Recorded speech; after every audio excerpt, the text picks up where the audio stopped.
Dike, c'est un petit mur, petite muraille. C'est quand en fait la lave s'injecte dans une fissure avant de sortir, eh bien elle remplit cette fissure. Cette fissure après va se solidifier et si ça se dégage, ça fera une sorte de petit mur. Ça ressemble à un petit mur construit par un être fabuleux. Et en Islande, il y a un endroit qui s'appelle le Dvargmanhar. Ça veut dire la forteresse des nains. C'est un compromis de Dike. On dirait un petit château fort qui en fait est naturel.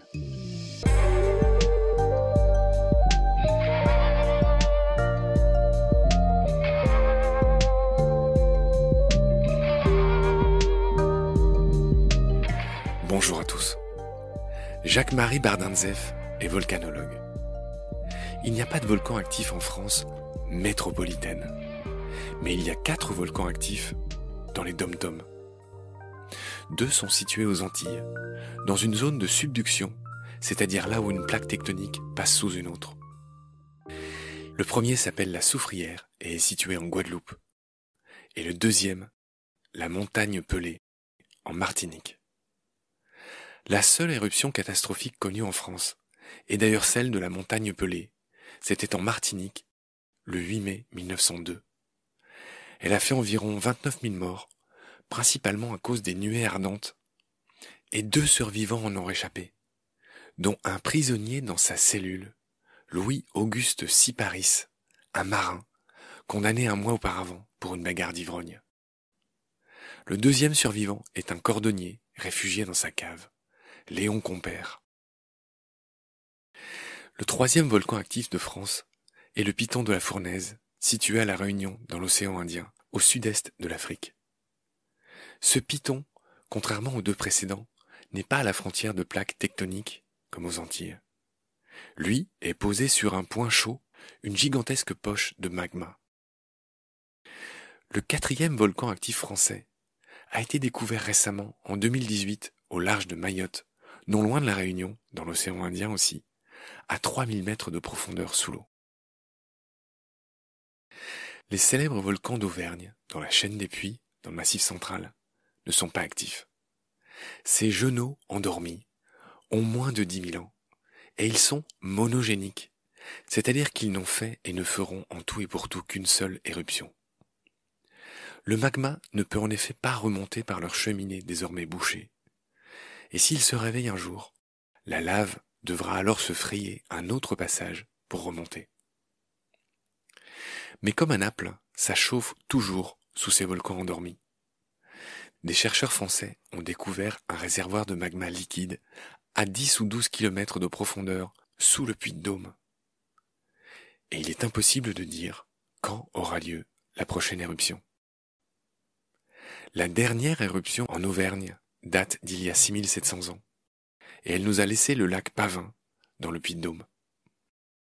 Ce 2e épisode achève de vous donner toutes les bases pour bien connaître et comprendre les volcans. Dessine-moi un volcan, Jacques-Marie. Chapitre 2. C'est parti. Salut Jacques-Marie. Salut Marc. Je suis ravi de te retrouver pour ce 2e épisode de Baleine sous gravillon consacré aux volcans, un domaine dans lequel je connais rien. Ça tombe bien, j'ai la chance d'avoir un des meilleurs spécialistes mondiaux de la question. On t'a présenté la dernière fois. On va continuer à dérouler toutes ces bases incroyables sur ce que sont les volcans.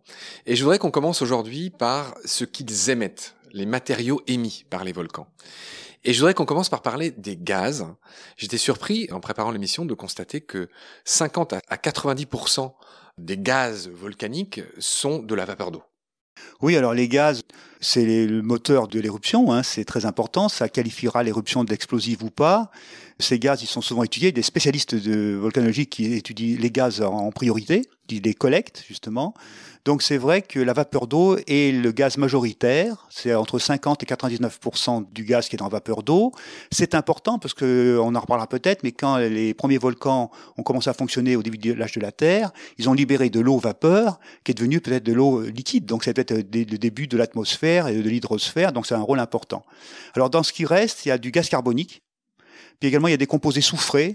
Je me permets de t'interrompre, Jacques-Marie, juste pour dire que le gaz carbonique que tu évoques, le fameux CO2, oui, il y en a 5 à 25%, et le fameux SO2 qui donne toute sa saveur, son odeur à ces gaz, ça pue l'œuf pourri, j'en sais quelque chose, on le racontera dans un autre épisode, le dioxyde de soufre, 3 à 25%. C'est correct ? Voilà, alors effectivement, donc le gaz carbonique, c'est le deuxième gaz volcanique, hein, donc il a un rôle important, on va en voir là, dans l'effet de serre. Également, alors c'est un gaz qui peut être asphyxiant à haute dose, hein, il n'est pas asphyxiant à petite dose, on en respire dans l'atmosphère, mais à haute dose, il est mortel. Alors, je raconte une petite anecdote. Moi, j'ai vécu au Chili, qui est un immense pays volcan. On reparlera de l'Ojos del Salado, qui est le plus haut volcan du monde. J'étais spécialisé dans cette ascension-là. Bref, il y a beaucoup de volcans au Chili et j'ai souvent vu des petits animaux morts près des fumerolles pour illustrer ce que tu viens de dire sur la toxicité de ces gaz. Le gaz carbonique, il est plus lourd que l'air. Donc, il s'accumule dans les creux. Donc, dès qu'il y a un creux, puis qu'il y a un petit rongeur, une souris, quelque chose comme ça, effectivement, les animaux sont tout de suite mal à l'aise. Même parfois, ça peut être même des animaux comme des chats ou des chiens, parfois dans certaines régions. Donc, le gaz carbonique est un gaz ennuyeux parce qu'il est incolore et inodore. Il est plus lourd que l'air. Donc, il se voit pas, mais s'accumule. Donc, il y a eu des catastrophes. On parlera tout à l'heure du lac Nyos au Cameroun, où des gens sont morts asphyxiés. Dans leur sommeil. À cause du gaz carbonique dans leur sommeil, oui. Alors après, c'est des gaz soufrés. Donc, il y a SO2 et H2S. C'est les frères ennemis un petit peu. Alors, SO2, le dioxyde de soufre, il est piquant. Pourquoi est-ce qu'il pique? Parce qu'au contact des larmes, au contact de la salive, il se transforme en acide sulfurique. C'est SO2 plus H2O, ça fait H2SO3 ou H2SO4. Donc ça pique la langue. Donc ça pique la langue, ça pique les yeux, ça pique le nez, donc c'est affreux. Et quand on en respire beaucoup, on est très malheureux. Et H2S, c'est lui qui sent les œufs pourris. Alors quand a priori, lui, il serait bon pour la santé, parce que dans beaucoup de stations thermales, on traite les gens qui ont des problèmes d'asthme, notamment avec ces genres de boues soufrées qui sont pas mauvaises pour la santé. Alors après, à côté de ça, il y a du chlore, il y a du fluor, il y a de l'argon, il y a du brome, il y a plein de choses.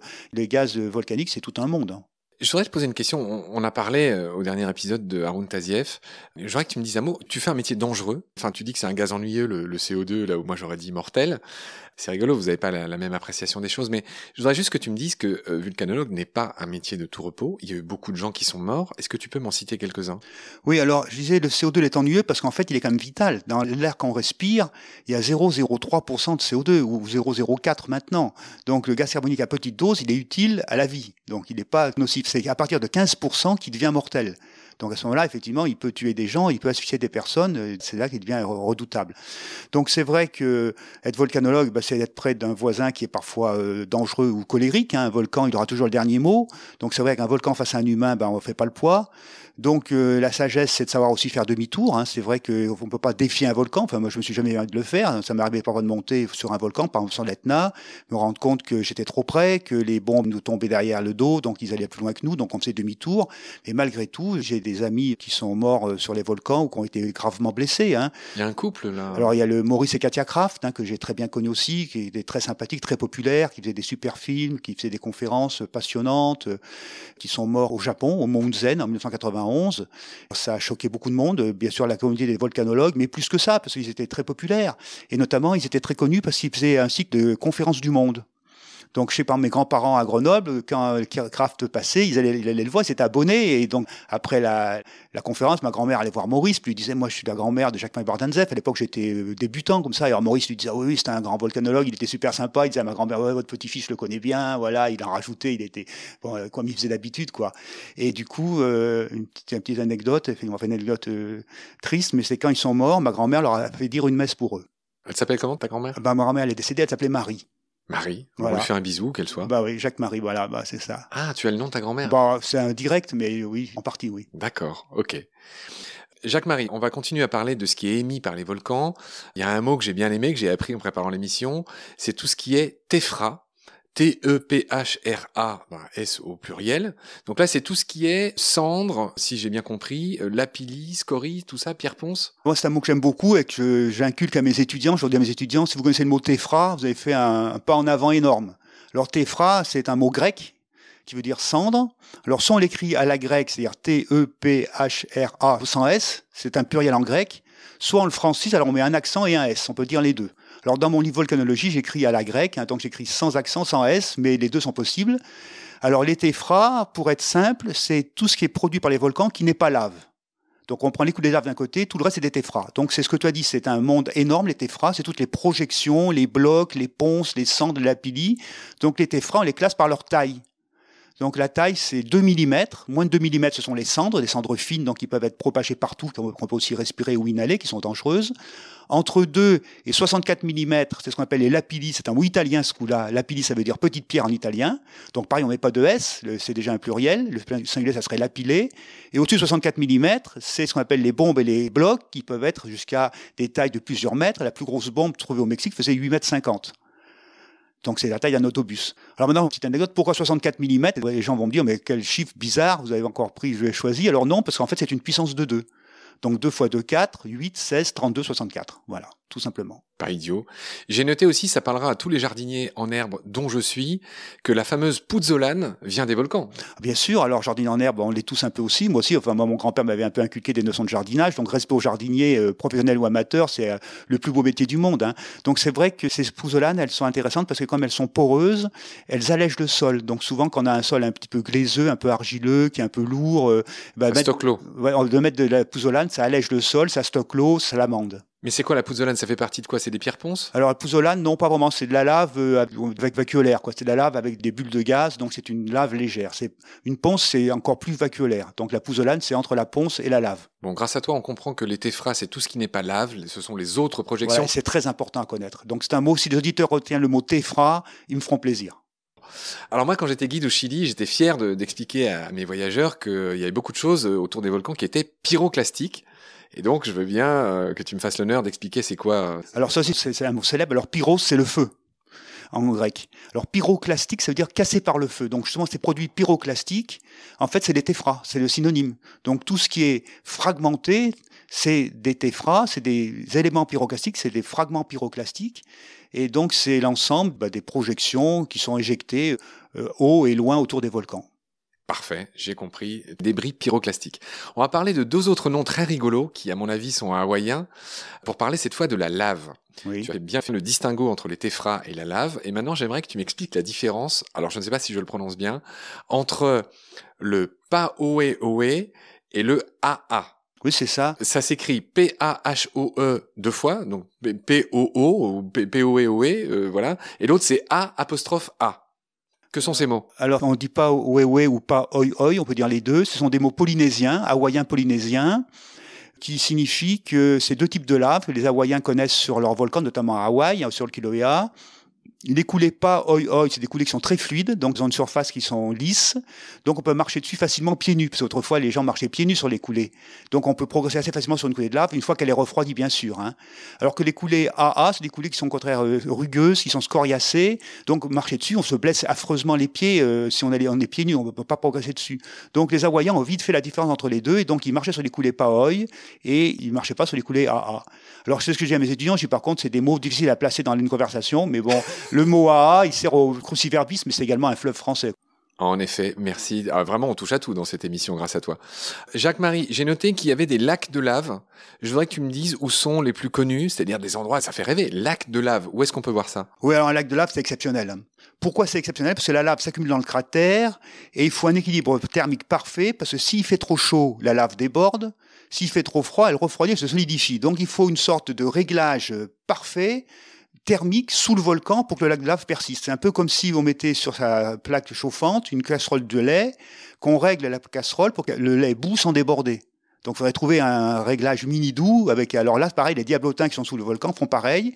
Ils règlent la gazinière telle que le lac de lave persiste. Alors c'est exceptionnel. Et moi qui suis volcanologue, je cours après, j'en ai vu que 3 dans ma vie. Le lac de lave le plus célèbre, c'est à Hawaï. C'est là où ils ont été décrits la première fois. Le plus important, il s'appelle l'Ale Mao Mao, ce qui veut dire la demeure du Dieu éternel. Donc c'est un lac de lave qui existait au 19e siècle. Et d'ailleurs, les gentilshommes, les gentilles dames allaient se promener au bord du lac de lave. Les messieurs étaient en redingote, les dames étaient en grande robe, et c'était la sortie du dimanche, c'était d'aller voir le lac de lave de l'Ale Mao Mao. Puis cet Ale Mao Mao a disparu jusqu'en 2018 où il vient de réapparaître. Donc en ce moment, le Ale Mao Mao est actif, il existe à Hawaï dans le Kilauea. Il y a eu d'autres lacs de lave au Kilauea. Moi, j'avais vu celui du Pu'o, il y a eu le Kapayana, enfin, il y en a eu plusieurs. Alors, ensuite, j'en ai vu un à l'Ertaale en Éthiopie, très grand, très impressionnant. J'en ai vu un au Nicaragua, au Masaya. Il y en a parfois également à Ambrim, au Vanuatu. Il y en a au Niragongo, au Congo. Puis il y en a également à l'Erebus, au pôle sud. En Mais Antarctique. en Antarctique, c'est très peu. Jacques-Marie, on va enchaîner notre épisode. On va parler de la forme des volcans. On va pas faire toutes les formes des volcans, mais on va faire les plus classiques. Et on va commencer par la première forme, qui est celle du volcan bouclier. Je veux bien que tu m'expliques c'est quoi, comment il se forme. Oui, alors il faut comprendre que le magma qui sort du volcan, il s'accumule autour de la bouche de sortie, et donc il construit un édifice. Donc le volcan, il se construit, on va dire, jour par jour. Après chaque éruption, il grandit, jusqu'à un moment où il va s'effondrer. Donc les volcans ont des formes variées. En général, c'est des formes positives, c'est des reliefs positifs, mais ça peut être aussi des reliefs en creux, parce qu'un volcan qui s'effondre, ça fera un creux. Donc il y a des volcans qui sont plus en creux qu'en bosse. Ça forme ce qu'on appelle une caldeira. Par exemple, exactement. Qui veut dire le chaudron d'ailleurs. En portugais. Je te coupe l'herbe sous le pied de l'étymologie. Ah ouais. Oui, mais c'est vrai que je disais, quand on fait la volcanologie, on parle beaucoup de langues, italien, islandais. On voyage dans la langue. Ouais, c'est ça, c'est un plaisir d'ailleurs après. Alors, ces volcans boucliers, c'est des volcans qui forment de coulées très fluides. Donc, comme la coulée est fluide, elle va loin, mais elle n'a pas de pente. Donc, c'est des pentes qui font moins de 3-4 degrés. Elles font entre 1 et 4 degrés. Donc, ça va loin, c'est pas penté. Alors, des exemples, notamment, c'est le piton de la Fournaise, c'est certains volcans d'Hawaï ou d'Islande. Et on les appelle volcans boucliers parce qu'en fait, ils ont le profil d'un bouclier de viking. J'ai noté qu'il y avait l'Erta Ale dont tu as déjà parlé en Éthiopie. Oui, pareil, fluide. Et le Mauna Kea à Hawaï. Alors, le Mauna Kea, c'est le voisin du Kilauea, effectivement. Il y a aussi le Mauna Loa. En fait, à l'île d'Hawaï, la grande île, le Big Island, est formée de 5 volcans, dont 2 sont actifs et qui sont des volcans boucliers, effectivement. Alors, celui d'après sur ma liste, j'ai l'impression que c'est la superstar, celui dont on entend le plus parler, ce sont sans doute les plus dangereux. Parle-moi des stratovolcans, d'où vient ce nom et que sont-ils? Alors, les stratovolcans, c'est des volcans qui sont stratifiés, donc formés de couches successives. C'est des volcans qui sont mixtes, donc ils se grandissent à chaque éruption, mais avec une couche différente. Donc, tantôt, c'est une coulée de lave, puis après, ce sont des projections des téphras, puis à nouveau de la lave. Donc, ces volcans-là, ils sont stratifiés. Ce sont des couches un peu comme un millefeuille, en alternance, non pas de vanille et de crème, oui. C'est en fait de la lave et des téphras. Alors, ces stratovolcans, il y en a des célèbres en France, notamment le Cantal et le Mont d'Or.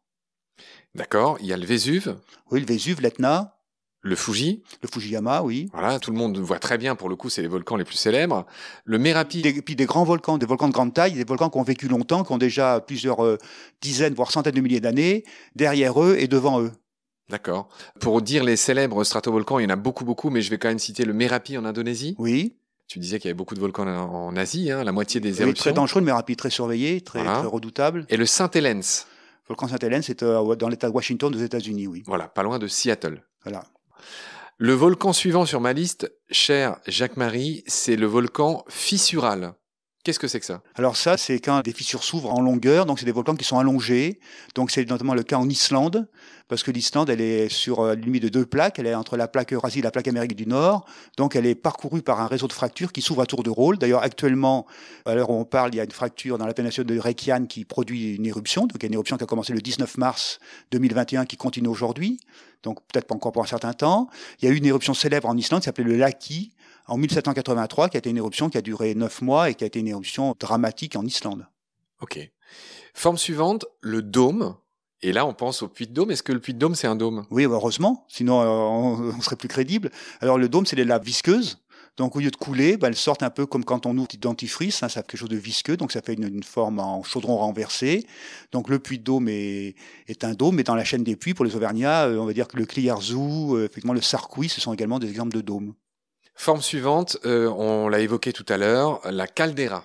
Alors ça, on rentre dans ce qui est négatif. Il faut des fois comprendre que quand un volcan produit pendant des centaines de milliers d'années des produits, bien sûr, il crée un relief, mais par contre, il y a un déficit de masse en dessous. La chambre magmatique se vide en partie, et quand la chambre magmatique est vidée de 10%, d'un dixième, ça fait un trou qui reste en porte-à-faux, puis ça peut s'effondrer. Donc ça arrive régulièrement. On va dire que tous les 100 000 ans, un volcan qui est productif peut s'effondrer. En s'effondrant, il forme un cratère d'effondrement qui a des bords verticaux et un fond plat, qu'on appelle une caldeira, parce que c'est défini aux Açores, et les Açores, on y parle portugais, et donc ce mot-là a été retenu. Donc le mot de caldeira, c'est le mot de ces cratères d'effondrement qui font plusieurs kilomètres de diamètre.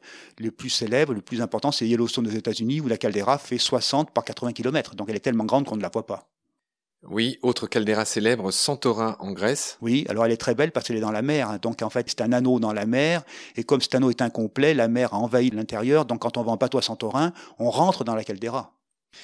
Et les champs flégréens, encore un mot incroyable qui commence par PH, en Italie. Oui, alors les champs flégréens, c'est non loin de Naples. Donc effectivement, c'est une caldeira avec des volcans actifs. Notamment, il y a la Solfatare qui est active. Puis il y a le Monte Nuovo qui a fait une éruption au XVIe siècle. On vient de voir les principales formes de volcans, Jacques-Marie. Ce qu'il faut dire évidemment, c'est que ça, ce sont des formes pures. Aucun volcan n'est pur. C'est souvent un mix entre plusieurs formes. Par exemple, l'Etna serait un mix entre un strato et un bouclier. C'est bien ça. Voilà, les classifications, c'est pratique dans les livres pour discuter, puis sur le terrain, c'est différent. Donc c'est important. Les sciences naturelles, c'est d'avoir sur le terrain la vérité, qui est souvent un peu différente des livres et des théories. D'accord, donc j'ai lu que le nombre de types de volcans, selon ça, il y en aurait 26 ou... Oui, c'est infini, après plus on précise, etc. Mais c'est vrai que c'est important, c'est de distinguer surtout les cônes et les dômes et les caldeiras. Voilà. Dire aussi qu'il y a des volcans qui sont monogéniques, ça veut dire quoi? Qui s'opposent à quel autre type de volcan? Alors un volcan monogénique, c'est un volcan qui fait une éruption puis qui en fera plus d'autres. C'est le cas de tous les puits de la chaîne des puits. Par exemple, le puits Pariou, ceux qui connaissent, ou le puits de Côme. Donc c'est des volcans qui font une éruption, ça dure, mettons, quelques mois. Puis ça s'arrête. Puis plusieurs dizaines d'années après, c'est un autre à côté qui prend naissance. Donc dans la chaîne des puits, il y a 100 volcans monogéniques. Au Mexique, il y a un champ qui fait 1500 volcans monogéniques. C'est un peu comme des taupinières à l'échelle spatiale qui recouvrent tout un champ, et c'est des volcans monogéniques. Alors le contraire, c'est des volcans polygéniques, c'est-à-dire des volcans qui rentrent en éruption régulièrement. Le même volcan rentre en éruption. C'est le cas notamment de tous les stratovolcans dont on a parlé. Ils sont donc polygéniques, ceux-là, bien sûr. Alors, il faut aussi dire qu'il y a beaucoup d'îles qui sont le haut de volcans. Ah ben oui, parce qu'un volcan sous-marin, il grossit, il grandit. Alors il part moins 4000 mètres, donc il a du chemin à faire, mais s'il fait plus de 4000 mètres de haut, ben, il sort de l'eau, il émerge et il devient une île. Donc c'est des îles d'origine volcanique, et il y en a nombreux dans le monde qui sont des îles souvent merveilleuses. C'est le cas de la Polynésie française, c'est le cas de la Réunion, c'est le cas des Antilles, c'est le cas des Galapagos, des îles de Pâques, d'Hawaï. Donc il y a plein d'îles volcaniques qui sont des résultats de volcans. Donc des volcans, il faut bien être conscient qu'il y a une partie qui émerge qu'on voit, mais qu'il y a souvent plusieurs milliers de mètres dessous, notamment à Hawaï. Je pense que c'est maintenant que tu pourrais m'expliquer, du coup, c'est quoi un atoll? Oui, alors en fait, ça m'interpelle d'autant plus que j'ai fait ma thèse de troisième cycle sur l'atoll de Mururoa, qui à l'époque était le centre d'essai du Pacifique, un centre d'essai nucléaire. Donc moi, à l'époque, j'ai fait mon service militaire là-bas. C'était avant ou après les essais nucléaires? Ah, c'était pendant, parce que c'était... ah bah oui, parce que moi, j'ai fait partie d'une génération où on faisait un service militaire, les garçons. Voilà, c'était l'occasion aussi de se faire des copains. Et donc, moi, j'avais fait mon service militaire au commissariat à l'énergie atomique, au CEA. J'avais fait une mission à Mururoa, donc ça avait été extrêmement intéressant au niveau scientifique, hein, bien sûr. Et donc, j'avais fait ma thèse sur le sujet. Et donc, qu'est-ce que c'est qu'un atoll? Eh bien, c'est un volcan qui est sorti de la mer, hein, et autour du volcan, dans les régions tropicales ou intertropicales, eh bien, des coraux peuvent se mettre en place. Les coraux, ils ont besoin d'avoir un support. Ils flottent pas, les coraux. Donc, ces coraux, ils poussent sur les flancs du volcan, donc au niveau de la mer. Donc, autour du volcan, il y a une sorte de frange de corail qui se met en place. C'est ce qui limite un lagon. C'est ce qu'on observe actuellement à Tahiti, par exemple. Autour de l'île de Tahiti, il y a un lagon avec des coraux. Alors, entre les coraux et le bord, c'est ce qu'on appelle le lagon. Au-delà, on est hors du lagon. Alors après, le volcan, il peut s'enfoncer. Quand il est plus actif, il va s'enfoncer. Les coraux compensent l'enfoncement en grandissant de l'autre côté. Et quand le volcan est complètement enfoncé, il est entièrement recouvert de coraux. Et ces coraux forment un anneau, dont l'anneau rappelle la forme du volcan. Et c'est ce qu'on appelle un atoll. Et c'est magnifique. Et ben, c'est magnifique. Alors ça se passe toujours, bien sûr, dans des régions intertropicales. Et d'ailleurs, tout à l'heure, on parlait de Darwin, je crois. Darwin, le père de l'évolution, avait remarqué que les coraux existaient seulement entre plus 28 degrés nord et moins 28 degrés sud, ou plus 28 degrés sud. Et c'était dans cette frange-là qu'il y avait des coraux. Quand les volcans quittent cette zone-là par dérive, les coraux meurent. L'eau est trop froide. Les coraux, ils sont un peu comme nous, ils aiment les eaux chaudes, claires, transparentes, limpides et pures. Ah bah tu vois, là tu nous en apprends encore une belle. Oui, c'est logique. Ok, dès que ça dérive trop, les coraux, ils meurent. D'accord. Jacques-Marie, on va parler de l'origine du volcanisme pour finir, je dirais, nos connaissances de base sur les volcans. J'en ai noté 3 principales. Le premier que j'ai noté, on va le rappeler, c'est celui qu'on a expliqué au début, c'est le volcanisme dit de subduction. Décris-moi ce volcanisme. Oui, alors on a dit que les volcans sont peu ou prou liés au mouvement des plaques. La grande majorité des volcans sont des volcans interplaques, donc à la limite des plaques tectoniques. Des plaques tectoniques, voilà. Hein. Des plaques tectoniques, des plaques lithosphériques. Et on va dire que les volcans, la grande majorité, sont interplaques, donc ils sont à la limite de 2 plaques. Alors souvent, ce sont des plaques dont l'une plonge sous l'autre, c'est ce qu'on appelle une subduction. Donc c'est une plaque océanique qui plonge soit sous une plaque océanique, soit sous une plaque continentale. Et ça fait donc des chapelets de volcans, notamment tout le tour du Pacifique, mais également des arcs insulaires, comme les Antilles, comme l'Indonésie, comme les îles Sandwich du Sud. Donc ça, c'est les volcans de subduction. Ils sont très nombreux, très explosifs, très dangereux. Aléoutienne, Japon, Antilles, Cordillère des Andes. Oui, tout à fait. Pour parler d'un endroit que je connais bien. Bah voilà, donc c'est un bel exemple de subduction. Là, c'est vraiment... Alors une subduction, ça se traduit aussi par des fosses océaniques. Hein. Donc la fosse du Pérou et du Chili, c'est des fosses qui font plusieurs milliers de mètres de profondeur. Donc je crois que c'est 7000 mètres ou 6000 mètres pour les fosses Pérou-Chili. Et les fosses des Mariannes, où c'est également une subduction, c'est presque moins 11 000 mètres. C'est le record de profondeur de l'océan, 11 km. Ouais, 10,9 je crois. Ouais. D'accord, donc ça c'était pour la subduction. Il y a une autre origine du volcanisme qui est le volcanisme de divergence. Je veux bien que tu m'expliques ce que c'est. Ça, c'est quand les plaques s'écartent. Donc quand les plaques s'écartent, on comprend bien que le magma il a tendance à se former et à monter, il n'y a pas de position. Donc ça, c'est ce qui se passe dans les océans. Donc ce qu'on appelle les dorsales médio-océaniques, c'est des volcans de divergence. C'est une grande chaîne de montagnes qui fait 60 000 km de long, qui parcourt les 3 océans, Atlantique, Pacifique et Indien. Et parfois, cette dorsale émerge ponctuellement pour différentes raisons, notamment en Islande. Voilà, donc c'est des volcans de divergence.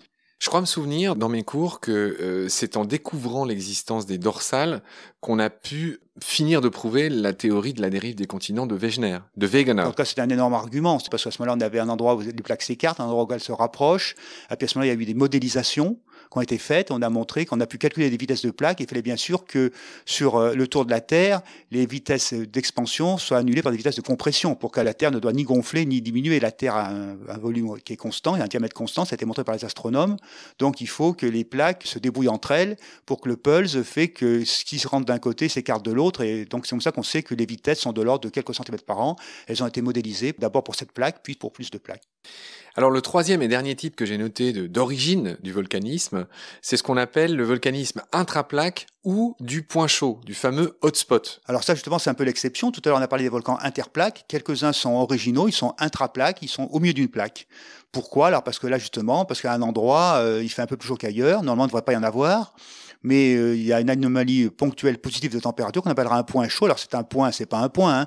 Un point, c'est quand même 200, 300 km de diamètre, parfois plus, 500, 1000 km de diamètre, et ça fait des volcans. Donc c'est soit au milieu d'un océan, comme Hawaï, comme la Réunion, ou bien au milieu d'un continent, comme le Cameroun ou comme la chaîne des Puys en France. Parfait, Jacques-Marie. Je voudrais finir cet épisode en parlant des reliefs qui sont formés par les volcans, et puis on aura fini avec toute la théorie et tous les exemples que tu nous as donnés. On a déjà parlé des atolls, mais j'ai trouvé plein de mots rigolos. Les pilolava. Alors les pilolava, c'est des laves sous-marines. Dis ce que ça veut dire d'abord. Pilolava, ça veut dire lave en oreiller. Pilo, c'est de l'anglais. Hein. C'est une lave en oreiller, donc pas très moelleux, hein, c'est du basalte. Hein. Mais ça se forme, c'est des laves sous-marines. Alors il faut comprendre que la lave très chaude arrive dans la mer, et comme il fait très froid, et en quelque sorte elle est un peu trempée, comme dans une forge, quand on trempe de l'acier. Du trempe de l'acier dans de l'eau, effectivement. Donc la lave se fige en boules, c'est des boules qui font entre 50 cm et 1 mètre de diamètre. Donc tout le fond des océans est tapissé de ces types de pilots, mais parfois, par des mouvements tectoniques, tout à l'heure on parlait des chaînes de montagnes, ces fonds des océans peuvent parfois être émergés, et il y a un exemple célèbre en France, c'est le massif du Chenaillé, près de Briançon, où on voit des pilots qui sont à 2500 mètres d'altitude. Donc les gens qui veulent voir des pilots sous-marins, ils peuvent y aller à pied sec, près de Briançon, dans la région du Mont-Genèvre, voir le Chenaillé, qui est un classique pour les géologues. Je continue ces mots extraordinaires qui décrivent les reliefs formés par les volcans. J'ai vu qu'il y avait des guyos. Alors le mot guyot, c'est un volcan sous-marin, c'est donc un atoll qui, quand il disparaît, il devient guyot. Il s'enfonce, voilà, c'est un mont sous-marin. Ensuite, j'ai vu un autre nom rigolo, trappe avec 2 P. Voilà, ça c'est un mot suédois qui veut dire escalier. Alors c'est des très grandes épaisseurs de coulées de lave, des basaltes, notamment il y en a en Inde. C'est souvent lié à des grands épanchements fissuraux laviques. Et souvent ces trappes sont témoins de catastrophes au niveau biologique, parce que quand il y a des trappes, il y a des gazages énormes, c'est des très gros volumes, des très grosses surfaces. Donc notamment les trappes du Décan, c'est une province d'Inde. Ces trappes du Décan, il faut imaginer, ils sont grands comme la France, sur une épaisseur de 2 km. Ils se sont mis en place en 1 million d'années, il y a 66 millions d'années, et donc accompagnés d'un dégazage énorme, dont certains pensent ça aurait pu créer des crises biologiques à la limite des ères secondaires et tertiaires. Un autre mot très connu, pour le coup, le tuf. Alors les tufs, c'est en fait un mot un peu complexe, c'est des agglomérats de particules. Donc quand des cendres chaudes se soudent, ça fait un tuf cendreux ou volcanique, mais également on a des tufs qui sont sédimentaires, parfois dans des sources chaudes, il peut y avoir des calcaires qui forment un tuf, donc le mot tuf est un mot général en géologie. D'accord. J'ai noté ensuite les mares, ou le mare avec 2 A. Alors ça c'est un mot allemand qui veut dire lac, donc c'est des cratères à fond plat, qui se remplissent d'eau souvent et qui font donc des lacs. Résultat, en fait, d'un contact au magma. Donc c'est très explosif et ça se fait non pas en haut d'un volcan, mais n'importe où. Donc c'est des trous qui se remplissent soit près de tourbières, soit d'un lac, soit simplement d'herbes grasses. Il y en a plusieurs dans la chaîne des Puys, ceux qui connaissent la Nars d'Espinasse ou le mar de Bonite aussi. J'ai noté aussi les dikes, D-Y-K-E-S, un mot qui vaut cher au Scrabble. Ouais, alors dike, c'est un mot qui est celtique, qui est mi-écossais, mais également qui est hollandais, qui veut dire petit mur, petite muraille. C'est quand en fait la lave s'injecte dans une fissure avant de sortir, eh bien elle remplit cette fissure après va se solidifier, et si ça se dégage, ça fera une sorte de petit mur prismé, ça ressemble à un petit mur construit par un être fabuleux. Et en Islande, il y a un endroit qui s'appelle le Dvargmanhar, ça veut dire la forteresse des nains, c'est un compromis de dike, on dirait un petit château fort, qui en fait est naturel. Ah, c'est beau ce que tu racontes. J'ai noté qu'il y avait des necks, comme les Alors, coups. les necks, ça veut dire coup en anglais, effectivement. C'est des cheminées volcaniques qui sont dégagées par l'érosion, donc des cheminées maintenant qui forment un coup. Alors, un polynec célèbre, c'est la roche Sanadoir dans le Mont d'Or. J'adore tous les exemples que tu nous donnes. Et pour finir, j'ai noté les sills, S-I-2-L-S. Alors, les sills, c'est une injection volcanique, mais qui est horizontale et non pas verticale comme le dike. Donc, le dike est vertical, le sill est horizontal, c'est la même chose. Alors, la roche Tuilière dans le Mont d'Or est un sill. Parfait. Est-ce que tu veux ajouter quelque chose ou est-ce qu'on peut clore ce deuxième épisode, cher Jacques-Marie ? Je crois qu'on va le clore. Il y aurait plein d'autres noms étonnants, mais enfin, c'est important de voir ces noms. C'est des jolis noms, c'est vrai, qui viennent de différents pays. Chacun a une histoire. Donc, c'est vrai que la volcanologie, a un côté poésie, c'est vrai. On l'a dit avec toi, la volcanologie, c'est beaucoup de choses, mais c'est aussi un voyage au pays des mots. Bien sûr, mais on va dire les sciences naturelles en général. C'est vrai que quand on s'intéresse aux animaux, aux végétaux, il y a des noms, des jolis noms. C'est la poésie, c'est des mots qui ont été aussi utilisés par Buffon, par Pline l'Ancien, qui ont de l'histoire aussi. En effet. Je te remercie infiniment d'être là, Jacques-Marie. On n'en a pas fini avec toi. Je te retrouve avec beaucoup de plaisir pour la suite. Prends soin de toi. Salut. Réciproque, Marc. À bientôt.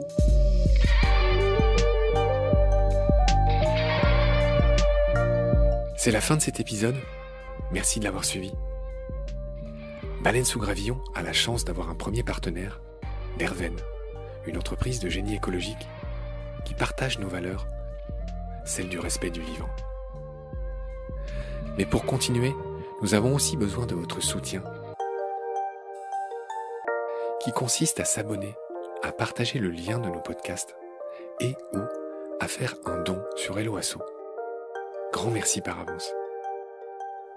Je remercie tous mes équipiers pour leur aide précieuse et je vous retrouve bientôt pour de nouveaux épisodes. D'ici là, prenez soin de vous et de ce qu'il y a autour de vous. Merci, à bientôt.